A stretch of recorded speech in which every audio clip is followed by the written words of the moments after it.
Mwanamume huyu aliitwa Rizwan Khan. Mwaka wa 1983 kulikuwa na ghasia kati ya Waislamu na Wahindu nchini India. Jumuiya ya Waislamu huko India wanaoishi kwenye kichochoro kidogo huko Mumbai ambapo Rizwan anaishi, ilikuwa mojawapo ya sehemu zilizoathiriwa na ghasia za mwaka huo. Kwa sababu ya ghasia hizo, jumuiya ya Waislamu huko iliyapiga makelele dhidi ya Wahindu, na Rizwan mdogo aliyesikia mazungumzo yao akaiga maneno ya matukano hayo. Alichosema kilisikiwa na mama yake akamfundisha jambo moja, kuwa sisi binadamu tuko sawa. Kinachotutofautisha si dini, bali ni kama sisi ni wazuri au wabaya kama binadamu. Mafundisho hayo ya mama yake hayakufundishwa shuleni yoyote, na yalikuwa jambo ambalo angekumbuka anapokuwa. Machoni mwa watu, Rizwan alikuwa mtoto wa kipekee, lakini machoni mwa mama yake alikuwa tofauti tu na watoto wengi wa kawaida. Madaktari hawakusema kwa nini alikuwa tofauti, lakini mama ni mama.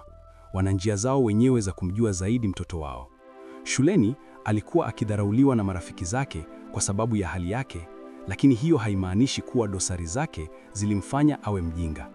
Kwa kweli, alikuwa mvulana mwenye akili.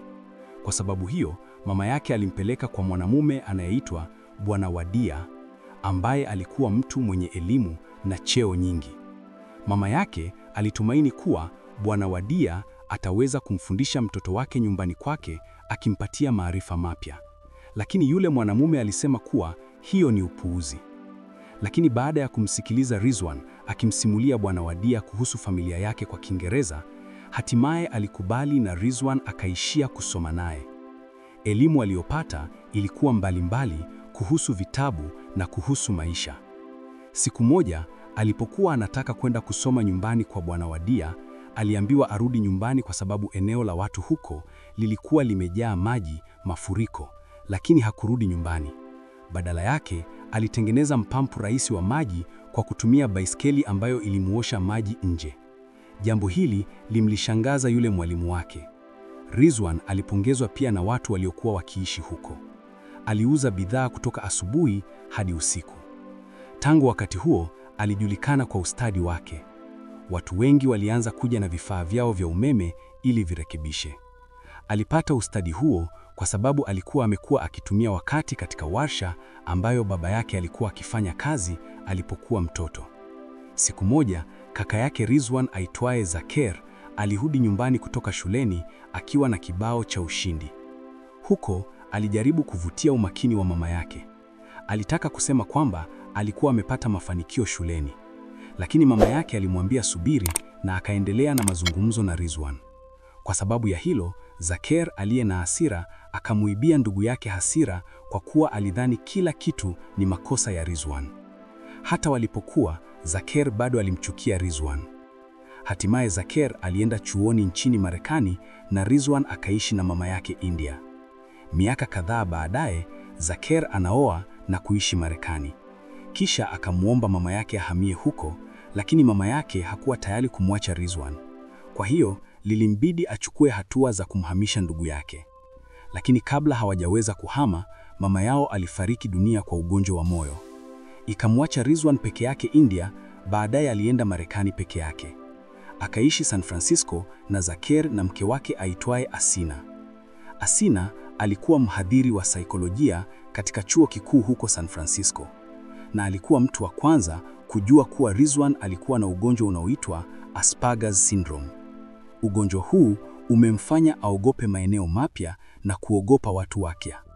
Ugonjwa huu pia humfanya wagonjwa wapende rangi ya manjano na sauti kubwa sana. Tangu utotoni, hakuna aliyemwambia Rizwan na familia yake kuhusu kile kilichomfanya kuwa tofauti. Lakini sasa Asina anamueleza na kumsaidia kuzoea mazingira yake mapya, na akampeleka kwa asasi ya watu wenye ugonjwa wa akili, autism. Asina anamwambia Zaker, watu wenye Asperger's syndrome hawawezi kuonyesha hisia zao. Hiyo ndiyo kile mama yao alikuwa akijaribu kufanya. Ni kupitia tu sura ya mama, Rizwan angeweza angalau kuonyesha anachohisi. Asina alisema, kusikia hilo, Zaker hatimaye alielewa hali ya ndugu yake. Siku moja, anamleta Rizwan ofisini kwake na akampa kazi ya kuuza bidhaa zao kwenye duka kadhaa la vipodozi. Rizwan kisha akachukua bidhaa hizo kwenda duka kadhaa la vipodozi, lakini kwa bahati mbaya, aliporudi kutoka huko, alipofika kwenye vipita vyema barabara, ugonjwa wake ukajaribu tena kutokana na kuona mstari wa manjano unavusa barabara na karibu kufanyiwa na treni. Wakati huo, kila mtu alijia ili kujua kilichotokea, na kulikuwa na sauti ya mwanamke mmoja ambayo ikawa lengo lake.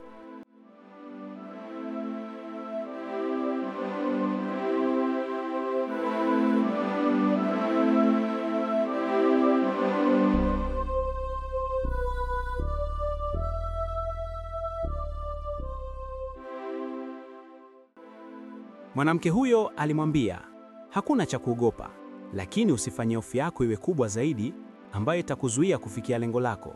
Kwa sababu ya maneno hayo, akawa na udadisi kuhusu mwenye sauti hiyo laini. Sauti hiyo ilikuwa ya mwanamke anayefanya kazi kwenye duka la vipodozi ng'ambo ya mitaani. Akaenda huko akajieleza kuhusu nafsi yake kwa watu wa dukani na akajitambulisha na mwanamke anaitwa Mandira. Alikuwa yule mwanamke alimsaidia na kumwambia maneno hayo mitaani. Muda ukidunda, wakawa karibu. Alikuwa akiuza bidhaa zake mara kwa mara kwenye duka la vipodozi la Mandira na kuwatembelea mara nyingi zaidi. Mpaka hatimaye akamuuliza Mandira amkate nywele, na kwa bahati akamwambia kuwa amuoe. Lakini yeye alidhani kuwa hiyo ilikuwa tu aina ya shukrani kwa sababu alipenda kukatwa kwa nywele zake, ingawa hakuwa akicheza wakati huo. Kesho yake anakutana na Mandira Kena na anamwambia kuwa anajua hadithi ya ndoa yake ya zamani. Alipata habari hiyo kutoka kwa mtu mmoja. Kusikia hilo, akasirika na akamwambia aondoke. Lakini yeye akajibu, nioe, alisema. Lakini yeye hakujali na akamwambia aondoke. Mandira kisha akajaribu kumwepuka, lakini anajaribu kumkaribia tena kwa kumletea chokoleti na baluni. Sababu ya hasira yake ilikuwa wakati Rizwan alipomwambia kuhusu pasti yake. Kwa sababu alichosema kwa kweli kilimfanya akumbuke kile alichotaka kusahau kabisa. Mandira alikuwa mama peke yake na ana mtoto wa kiume anayeitwa Sam. Rizwan aliendelea kumwomba amuoe, lakini yeye alidhani kuwa ni utani. Mwishowe walikubaliana kuwa kama ataweza kumwonyesha mahali ambapo yeye hajawahi kuenda huko San Francisco, atamuoa.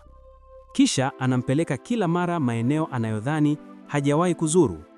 Lakini kwa bahati mbaya, maeneo yote aliyoonyesha yalikuwa tayari yamezurwa na yeye. Kwa sababu walikuwa wakitumia muda mwingi na yeye na Sam walikuwa karibu zaidi. Lakini kwa bahati mbaya, Mandira na Sam waliamua kuhamia Benfield, California, kwa sababu alitaka kufungua duka lake la vipodozi huko. Rizwan kisha akamsihi amchukue pamoja nao. Alisema kuwa mwili wake ni mwembamba, kwa hivyo hauchukui nafasi nyingi na anaweza pia kurekebisha mashine za osha, microwave na vifaa vingine vya umeme nyumbani kwa Mandira. Alisema lakini bado hawezi kumwalika. Asubuhi moja alimchukua mapema asubuhi. Alimchukua yeye ambaye bado amevaa kanzu yake ya usingizi kwenda kumwonesha San Francisco ambayo bado ilikuwa imefunikwa na mawingu. Upande huu haukuwa umewahi kuonekana na yeye, na kwa sababu ya hilo, hatimaye Mandira alikubali ombi la ndoa la Rizwan. Uvumilivu wa Rizwan ulilipa. Rizwan kisha aliwaambia habari hiyo kaka yake.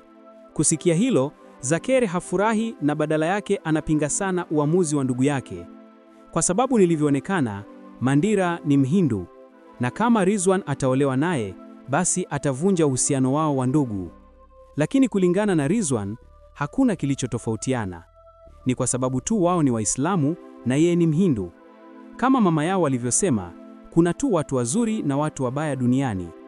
Kwa sababu ya imani yake, bado anaolewa na Mandira.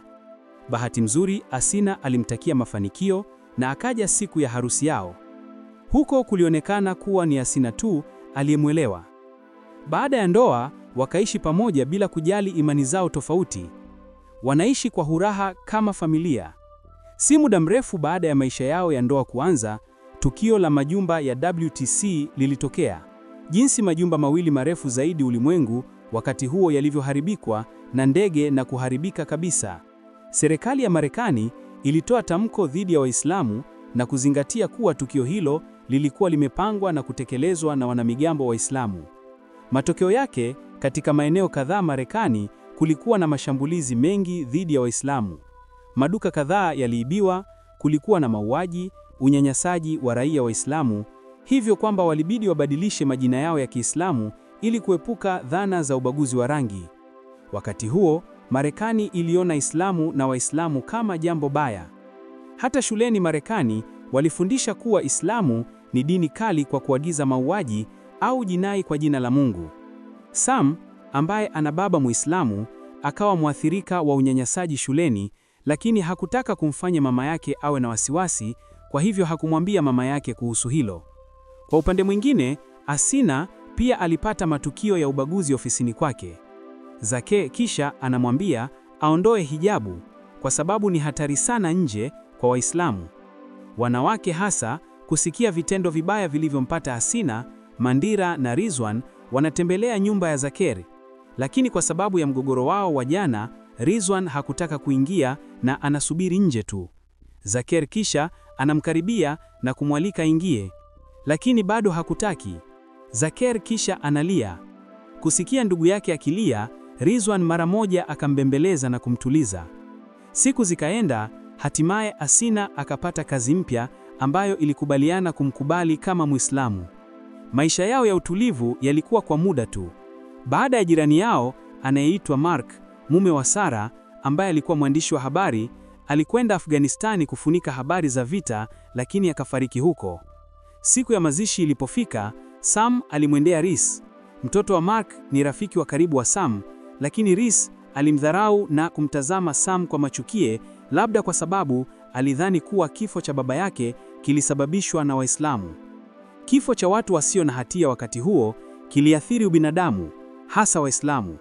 Hii pia iliathiri moja kwa moja maisha ya Rizwan, Mandira na pia Sam. Rhys hakuzungumza na Sam kwa siku nyingi. Kwa hivyo, Sam alikutana naye uwanjani kuongea. Huko wanabishana. Kisha vijana wabaya wakaja na hatimaye wakampiga Sam. Rhys hakukusudia kumdhuru sana. Hata alijaribu kuwazuia wasimfike. Lakini Sam alizimia na hatimaye akapelekwa hospitali.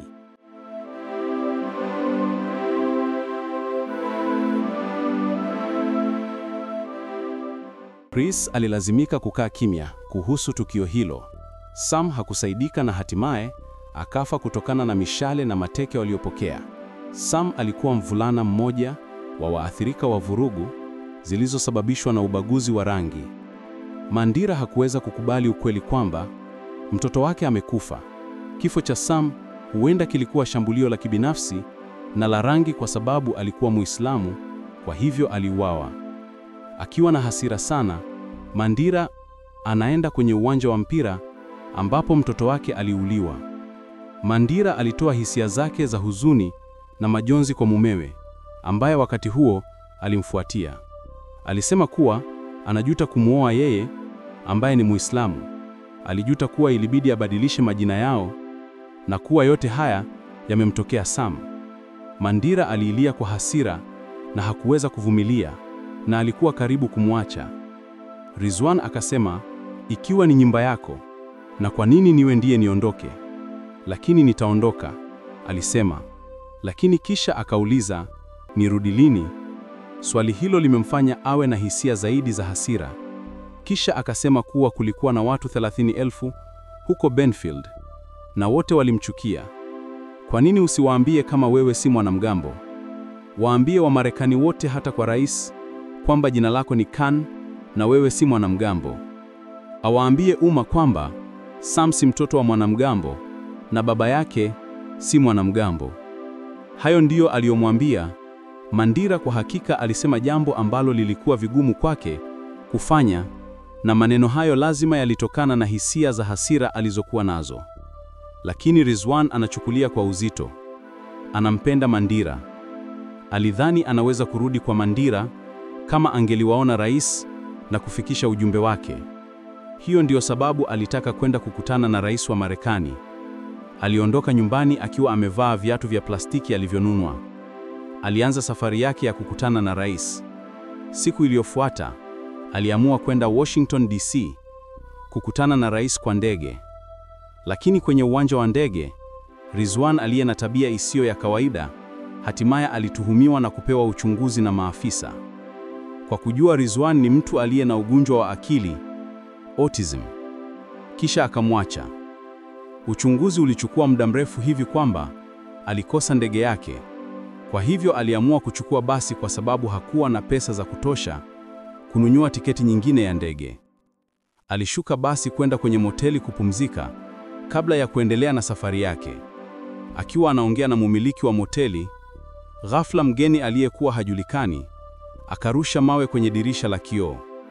Mumiliki mara moja akachukua bunduki yake na akatoka nje.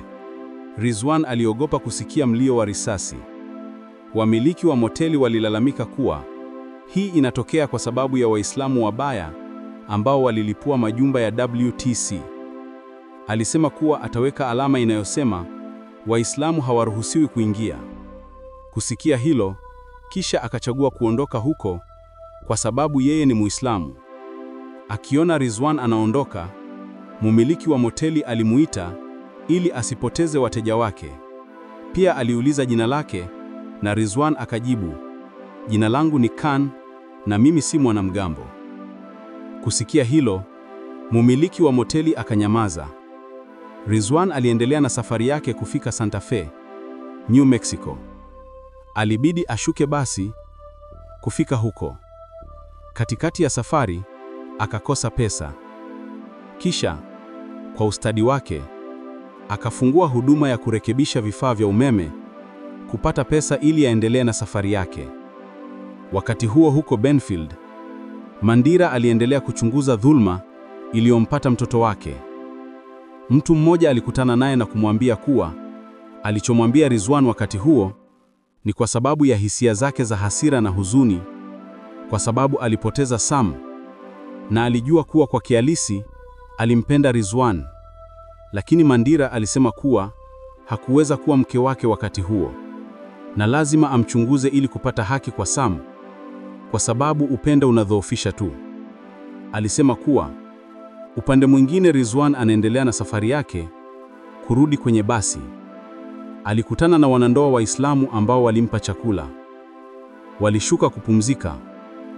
Wakamuuliza jina lake na walipoenda, kwa sababu basi ilikuwa inaondoka. Kisha akasema jina lake ni Rizwan na anataka kusali.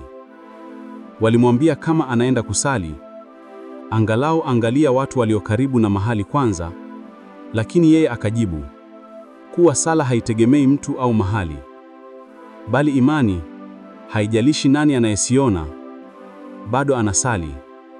Aliingia na kushuka basi mara nyingi. Wakati huu alifika Willamena, Georgia. Huko alisaidia mbulana aliyeumia anayeitwa Joel na kumkuta Mama Jenny ambaye alikuwa mwenye fadhili, mstari na mwimbili mzito. Aliruhusiwa kukaa na kupatiwa chakula. Hata akapewa nguo na Mama Jenny. Walishiriki hadithi kuhusu watoto wao ambao walikuwa wamefariki dunia. Kisha akamwandama Mama Jenny kanisani kuhudhuria sherehe kwa ajili ya askari waliokufa Iraq. Huko waliweka picha ya Sam miongoni mwa picha za wale waliokufa. Kwao, kuongea kuhusu zamani kuliwaleta karibu. Kisha akaongea kuhusu Sam mbele ya kila mtu aliyekuwepo. Kwa upande mwingine huko Benfield, Mandira bado anapigania haki ya Sam. Alienda katikati ya uwanja wa mpira na bana lenye picha ya Sam na maneno yaliyoandikwa miezi 6 bila haki. Na Rhys aliyeiona hilo bado aliogopa kufanya chochote, kwa sababu hakukuwa na maendeleo katika ushahidi na mashahidi. Polisi hatimaye waliamua kufunga kesi. Polisi walisema kuwa kesi ya Sam haina jibu. Kusikia hilo, akasema kwamba kama hawawezi kupata jibu,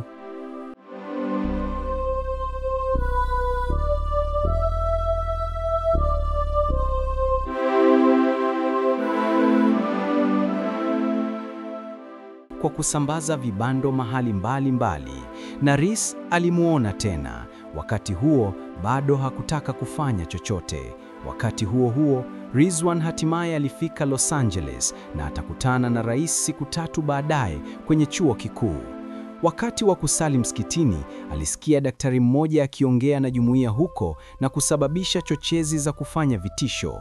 Kusikia hilo, akasema kuwa yule daktari ilikuwa muongo kwa sababu uzito wa Mungu ni njia ya huruma, si kwa kumwaga damu na vita. Chochezi iliyofanywa na yule mtu ni sawa na kazi ya shetani. Rizwan alimvunjia daktari huyo mawe na akapiga kelele shetani mara 3. Ilifika mahali ambapo rais aliingia eneo la chuo kikuu. Waandishi wa habari na umma walijaza mahali hapo, na huko Rizwan alikimbia akipiga kelele kwa rais mara nyingi hivi kwamba alivutia umakini wa mpiga picha huko na kumrekodi. Rizwan alipiga kelele, jina langu ni Han na mimi si mwanamgambo. Jina langu ni Han na mimi si mwanamgambo. Alisema hivyo mara nyingi kwenye umati kwa rais hivi kwamba watu walio karibu na kusikia vibaya walichoka na kushtuka. Hata walisema kuwa yeye ni mwanamgambo. Mazingira yakawa yamechafuka. Kila mtu alitawanyika pamoja na rais, kisha akakamatwa, akawekwa gerezani, akateswa kwa namna ya kiwiliwili na kiakili. Alijulikana kuwa alikuwa akimfuata rais kwa majuma. Bila shaka, alichofanya kilikuwa cha kutilia washaka, lakini hii haingetokea kama angeliwa mtu wa kawaida, na hakuna anayetaka kufanya kitu kama hicho. Ni kwa sababu tu ya bahati, lakini Rizwan anafanya hivyo tu kurudi kwa Mandira. Mpiga picha anayeitwa Raj aliyerekesha tukio hilo, kisha akataka kuchukua hadithi ya Rizwan kama mradi wake. Lakini rafiki yake hakubaliani kwa sababu Rizwan ni Muislamu, lakini yeye hujali na ataendelea na mradi wake. Mwishowe wanaanza kutafuta taarifa kuhusu Rizwan, hata wakatafuta taarifa kinyume na sheria. Kwa kifupi, wamepata taarifa zote kuhusu Rizwan na Raj anajaribu kutengeneza habari kuhusu yeye ambaye anajulikana kuwa si mwanamgambo, lakini ni mtu wa kawaida tu. Lakini jaribio lao la kwanza lilishindwa. Siku iliyofuata, walijaribu kurudi kwa kukutana na Bobby, mwandishi wa habari kwenye kituo cha televisheni. Bobby alisema hawezi kufunika hadithi hiyo kwa sababu ana kazi nyingi na hawezi kubadilisha ratiba yake kwa miezi 2 ijayo. Katika mazungumzo hayo, Raj anaona picha ya familia ya Bobby ambayo ilibainika kuwa ilichukuliwa kabla ya tukio la 9/11. Kwenye picha, Bobby anaonekana amevaa kitambaa cha kawaida cha Sikh, lakini muonekano wake wa sasa umebadilika sana. Kuona hilo, Raj anamwambia, ulibadilisha maisha yako yote, unaogopa watachanganya Sikh na Waislamu. Angalia kilichotokea sasa. Hapa hawaathiri Muislamu kama binadamu, na wewe kwa makusudi huwezi kubadilisha ratiba yako. Kusikia hilo, Bobby akanyamaza. Wakati Raj alipofika nyumbani, mara moja alipokea ujumbe wa sauti ambao ulibainika kuwa ulikuwa kutoka kwa Bobby. Alimwambia atazame habari kesho. Ilibainika kuwa alichosema Raj kulihamisha moyo wa Bobby kubadilisha nia. Habari kuhusu Rizwan Khan zilitolewa na Bobby na kutazamwa na wakazi wote, si tu kwa Marekani yote, lakini kwa ulimwengu wote. Alisema kuwa Rizwan alishtakiwa kuwa mwanamgambo na alikamatwa na kufungwa gerezani kwa siku 15 bila ushahidi na bila kesi rasmi. Habari hizo pia zilimuonyesha Zakil na Asina wakihojiwa na yeye. Hatimaye ilijulikana kuwa Rizwan aliomba namba ya simu ya FBI ili kuripoti kuajiriwa kwa mwanamgambo na Dr. Faisal Rahman aliyehudhuria msikiti mwaka uliopita. Tuliambiwa tuwaripoti mtu yoyote mwenye tuhuma kushiriki katika kulinda nchi hii kutoka kwa mwanamgambo, na tulipofanya hivyo tulitupwa gerezani kama ndugu yangu. Zakil alisema, swali si kwa nini anajaribu kumuona rais, bali ni nini kibaya kama raia anataka kukutana na rais, au ni makosa tu kwa mwanaume Muislamu kujaribu kufanya hivyo. Mwingine alisema habari kuhusu Rizwan anayejaribu kupiga simu FBI hatimaye zilifika kwa hakimu aliyokuwa akishughulika kesi yake, na rekodi ya simu ya Rizwan kwa FBI ilisikiwa na hakimu na ilisaidia sana kukamatwa kwa Dr. Faisal Rahman na mwenzake. Hatimaye Rizwan Khan aliachiliwa na mashtaka na gerezani. Chama vingi vya misaada vilianza kumtafuta Rizwan na wakaunda kikundi cha watu wanaomtakia mafanikio na kisha wakamsubiri nje. Jambo la shangazo ni kuwa wakati wafuasi wake walikuwa wakingoja kwenye mlango wa mbele, yeye badala yake aliacha kupitia mlango wa nyuma. Kama walivyoagiza maafisa, awali kulikuwa na mwanamke mwenzimu ambaye alikuja kumuona na alikuwa ameondoka kupitia mlango wa nyuma. Anajua kuwa mwanamke huyo aliyekatazwa na afisa ni Mandira. Kisha akaenda kumtafuta Mandira na akamuona akiwa amesimama nje ya teksi.